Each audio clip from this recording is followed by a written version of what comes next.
बिस्मिल्लाहिर्रहमानिर्रहीम। अस्सलाम वालेकुम। तो अब चलते हैं कहानी के बकिया हिस्से की जानिब। उसकी तरफ बढ़ने लगी। खावर होशियार हो गया। लड़की सड़क पार करके उसके करीब आई और दिलकश अंदाज में मुस्कुराते हुए खावर की तरफ देखने लगी। हेलो, क्या आप यहाँ से जाने वाले हैं? लड़की ने खावर से मुखातिब होकर पूछा। नहीं, एक दोस्त का इंतजार कर रहा हूँ, खावर ने कहा। ओहो, दरअसल टैक्सी नहीं मिल रही। प्लीज आप मुझे सामने वाले चौराहे तक छोड़ आए, लड़की ने कहा। तो खावर के जहन में फौरन ख्याल आया कि इस लड़की से मालूमात हासिल की जा सकती हैं। आइए, मैं आपको चौराहे तक छोड़ आता हूँ, खावर ने कहा और हाथ बढ़ाकर पिछली सीट का दरवाजा खोल दिया। लड़की ने अपनी नशिस्त पर बैठते हुए खावर का शुक्रिया अदा किया और शॉपिंग बैग्स अपने पैरों में रखकर दरवाजा बंद कर लिया। खावर ने आईने में इसकी तरफ देखते हुए इंजन स्टार्ट कर दिया। क्या तुम इस बंगले में रहती हो? खावर ने सरसरी अंदाज में सवाल करते हुए लड़की से पूछा। एक मिनट, गाड़ी रोको, लड़की ने तहकमाना लहजे में कहा। तो खावर ने तेजी से ब्रेक लगाते हुए आईने में इसकी तरफ देखा तो वो बेख्तियार उछल पड़ा।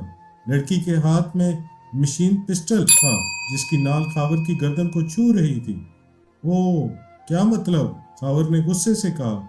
मतलब ये कि मुझे तुम्हारी कार की जरूरत है। टर्न लेकर सामने वाले बंगले के गेट पर चलो, लड़की ने सख्त लहजे में कहा। गाड़ी की जरूरत है तो गाड़ी तुम खुद ले जाओ, मशीन पिस्टल निकालने की क्या जरूरत है? खावर ने बैक मिरर से उसे घूरते हुए कहा। इसलिए कि तुम भाग ना सको, क्योंकि मुझे ड्राइवर की भी जरूरत है, और अगर तुमने कोई गलत हरकत की तो मैं बिला दरेग फायर कर दूंगी। चलो जल्दी करो, लड़की ने गुर्राते हुए कहा। खावर सोच रहा था कि इस लड़की से फायदा उठाने के चक्कर में वो खुद फंस गया है। सफेद फार्म अपने ताकब से यहाँ पहुंचकर खबरदार हुए थे, या फिर रास्ते में ही उन्हें ताकुब का एहसास हो गया था और वो दनास्ता इसे पीछे लगाए हुए यहाँ आ गए थे। इसे अपनी हमाकत पर ताव आ रहा था कि इसने क्यों लड़की को लिफ्ट दी थी जबकि इमरान यहाँ पहुंचने वाला था। खावर ने यू टर्न लिया और इस बंगले के गेट पर आकर कार रोक दी जिसकी वो निगरानी कर रहा था। कार रुकते ही बंगले का गेट थोड़ा सा खुला और इसमें से दो सफेद फार्म निकलकर कार की तरफ लिपके और करीब आते ही उन्होंने जेबों से रिवॉल्वर निकाल लिए। फिर एक सफेद फार्म ने आगे बढ़कर दरवाजा खोल दिया। चलो, हाथ बुलंद करके बाहर निकलो, अक्कम में बैठी लड़की ने खावर से मुखातिब होकर तहकमाना लहजे में कहा। तो खावर हाथ बुलंद करते हुए कार से उतरा तो बाहर खड़े सफेद फार्म, जिसके चेहरे पर फ्रेंच कट दाढ़ी थी, ने रिवॉल्वर की नाल खावर के पहलू से लगाई और इसे गेट की तरफ बढ़ने का इशारा किया। लड़की भी कार से उतर आई थी और दो शॉपिंग बैग्स उठाए गेट से अंदर चली गई। खावर दोनों सफेद फार्मों के रिवॉल्वर की जद में गेट से अंदर आया तो एक आदमी ने पलटकर गेट बंद कर दिया। लड़की बरामदे की तरफ बढ़ रही थी।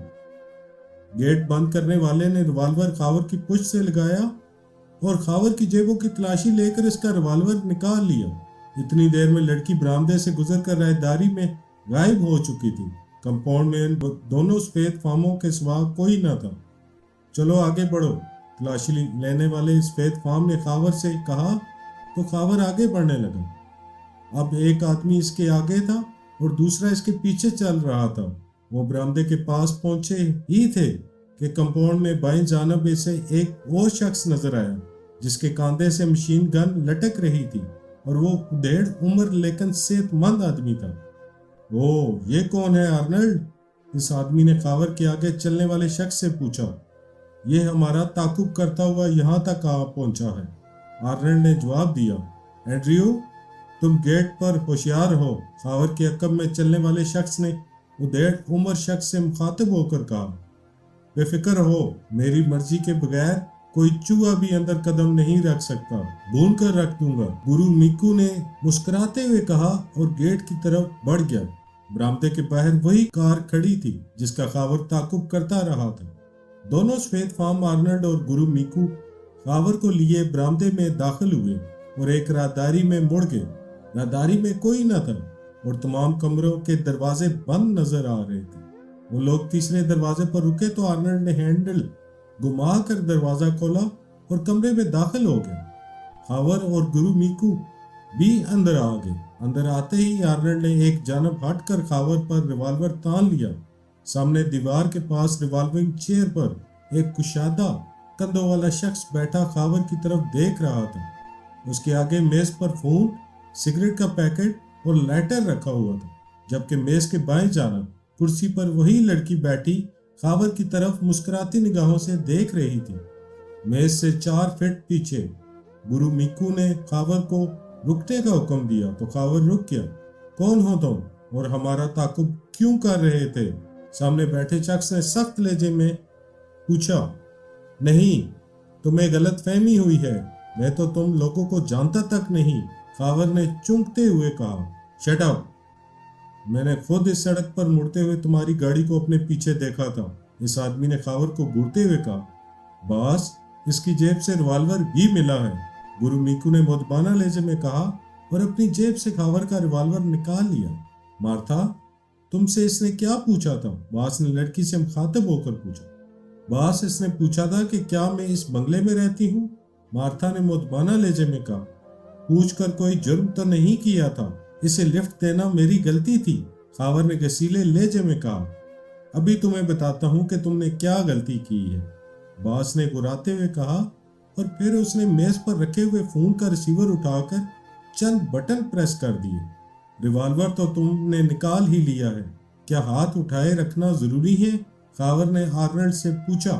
ٹھیک ہے، ہاتھ نیچے کر لو، لیکن کوئی حرکت مت کرنا ورنہ بغیر پوچھ گچھ کے مارے جاؤ گے، باس نے گراتے ہوئے کہا۔ یس، مارشل ڈربن سپیکنگ۔ اسی لمحے دوسری طرف سے آواز سنائی دی۔ مارٹر بول رہا ہوں چیف، ایک اہم اطلاع دینے کے لیے آپ کو زحمت دی ہے، باس نے مدبانہ لہجے میں کہا، جس کا نام مارٹر تھا۔ اوہ، بتاؤ کیا کہنا چاہتے ہو؟ دوسری طرف سے چیف مارشل ڈربن کی چونکتی ہوئی آواز سنائی دی۔ چیف، ہم نے ایک آدمی کو پکڑا ہے جو شکل سے ایکریمین معلوم ہوتا ہے، مارٹر نے کہا۔ کیا؟ کون ہے وہ؟ کہاں سے پکڑا ہے اسے؟ مارشل ڈربن نے تیزی سے پوچھا۔ آپ کو لالی پاپ کے بارے میں رپورٹ دینے کے بعد ہم نے ہارورڈ اسٹریٹ پر مڑے تو ایک اور گاڑی بھی اس سڑک پر مڑ گئی تھی، تب مجھے شبہ ہوا، پھر ہم اس اپنے بنگلے میں داخل ہونے لگے تو وہ گاڑی 15-20 قدم پیچھے سڑک کی دوسری جانب رک گئی۔ اس کے ڈرائیور کی 2 منٹ تک ہم نے گیٹ کے سوراخ سے نگرانی کی تو وہ ہمارے بنگلے کی طرف دیکھ رہا تھا۔ تب میں نے اپنے ساتھی مارتھا کو اس کے پاس بھیجا، جس نے کسی ہنگامے کے بغیر اسے مشین پسٹل سے کور کیا اور اسے گیٹ پر لے آئے۔ پھر میرے آدمی آرنلڈ اور گرو میکو اسے بے بس کر کے اندر لے آئے۔ اس کی جیب سے ریوالور برآمد ہوا، جس کی نال پر سلنسر نصب ہے، لیکن وہ خود کو ہم سے لاکھ تلخی زہر کر رہا ہے اور تعاقب کرنے کا اقرار بھی نہیں کر رہا، مارٹر نے مسلسل بولتے ہوئے کہا۔ مجھے پہلے ہی شک تھا، مگر تم نے دعویٰ کیا تھا کہ تمہارا کوئی تعاقب نہیں کیا گیا، مارشل ڈربن نے گراٹ امیز لہجے میں کہا۔ سوری چیف، مجھے اس وقت ٹریفک کے رش میں صحیح اندازہ نہیں ہو سکا تھا، مارٹر نے معذرت بھرے لہجے میں کہا۔ اگر وہ تھرڈ ورلڈ کلب سے تعلق نہیں رکھتا تو یقیناً پاکیشیائی ایجنٹ ہوگا، اس سے فوراً اس کے ساتھیوں کا ٹھکانہ معلوم کرو جہاں تھامسن قید ہے، اور شاید تھامسن سے ٹرانسمیٹر فون بھی چھین لیا گیا ہو کیونکہ وہ کال ریسیو نہیں کر رہا۔ مجھے 10 منٹ کے اندر اندر رپورٹ ملنی چاہیے، کیا سمجھے؟ دوسری طرف سے مارشل ڈربن نے انتہائی سخت لہجے میں کہا۔ سمجھ گیا چیف، میں بھی اس سے پوچھ گچھ کرتا ہوں، مارٹر نے کہا۔ تھامسن ہمارا اہم آدمی ہے، اسے ذات کرانا ضروری ہے، اس لیے ایڈریس معلوم کرنے کے لیے اس آدمی پر تشدد کی انتہا بھی کرنا پڑ جائے تو گریز مت کرنا، دیٹس آل، مارشل ڈربن نے مانا لہجے میں کہا، اور اس کے ساتھ ہی سلسلہ منقطع ہو گیا۔ گرو میکو، جلدی سے رسی لا کر اس کے ہاتھ باندھ دو، وقت کم ہے، مارٹر نے ریسیور کریڈل پر رکھتے ہوئے گرو میکو سے کہا۔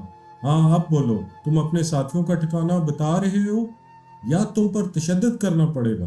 مارٹر نے خاور کو گھورتے ہوئے پوچھا، جبکہ اس کا حکم سن کر گرو میکو کمرے سے باہر چلا گیا۔ نہیں، میں کچھ نہیں جانتا اور نہ ہی میرا کوئی اور ساتھی ہے، خاور نے سخت لہجے میں کہا۔ ٹھیک ہے، ابھی تم طوطے کی مانند بولنے لگو گے۔ मार्टर ने गुर्राते हुए कहा, बॉस, मैंने सुना है कि पकशियाई बहुत सख्त जान होते हैं। मार्था ने मार्टर से मुखातब होकर कहा, अभी तुम खुद देख लोगी कि मैं कैसे इसकी सख्ती निकालता हूँ, फिर ये सब कुछ ही बता देगा। मार्टर ने जबड़े भींचते हुए कहा, और उसी लम्हे गुरु मीकू वापस कमरे में दाखिल हुआ। उसके हाथ में एक मजबूत रस्सी थी। आर्नल्ड, इसके हाथ बांधो। मार्टर ने आर्नल्ड से कहा, जो खावर पर रिवॉल्वर ताने खड़ा था। आर्नल्ड ने रिवॉल्वर जेब में रखा और खावर के करीब आ गया। मार्टर ने मेज पर रखे हुए सिगरेट के पैकेट से एक सिगरेट निकाला और सुलगाने लगा। हाथ पीछे कर लो, आर्नल्ड ने खावर से तकमाना लेजे में कहा और उसके अकब में मुड़ते हुए गुरु मीकू से रस्सी ली।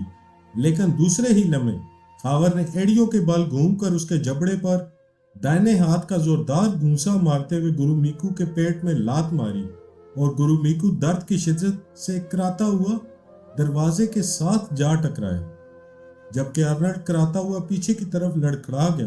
खावर ने रुके बगैर बिजली की सी तेजी से आगे बढ़कर आर्नल्ड को गिरबान से पकड़कर घुमाया, उसकी गर्दन के गिर्द बाजू लपेटते हुए उसकी पुश्त अपने सीने से लगा ली। साथ ही उसने आर्नल्ड की एक कलाई पकड़कर इसे बेबस कर दिया।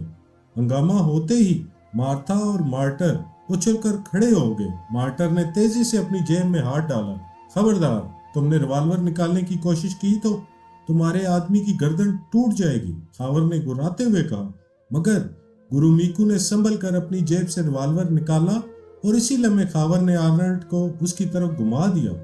रिवॉल्वर फेंक दो, वरना आर्नल्ड मारा जाएगा, खावर ने गुर्राट अमेज लहजे में कहा और आर्नल्ड की गर्दन पर बाजू का दबाव यकदम बढ़ा दिया। आर्नल्ड इसकी गिरफ्त में तड़पने लगा। गुरु मीकू ने मार्टर की तरफ देखा और उसके इशारे पर रिवॉल्वर फेंक दिया। तुम भी अपना रिवॉल्वर निकालकर फर्श पर फेंक दो, खावर ने मार्टर की तरफ देखकर गुर्राते हुए कहा। तो मार्टर ने गुस्से से दांत पीसते हुए जेब से रिवॉल्वर निकाला, लेकिन फर्श पर फेंकने की बजाय उसने रिवॉल्वर खावर पर तान लिया। इसे छोड़ दो, वरना आर्नल्ड के साथ तुम भी मारे जाओगे, मार्टर ने गजबनाक लहजे में कहा।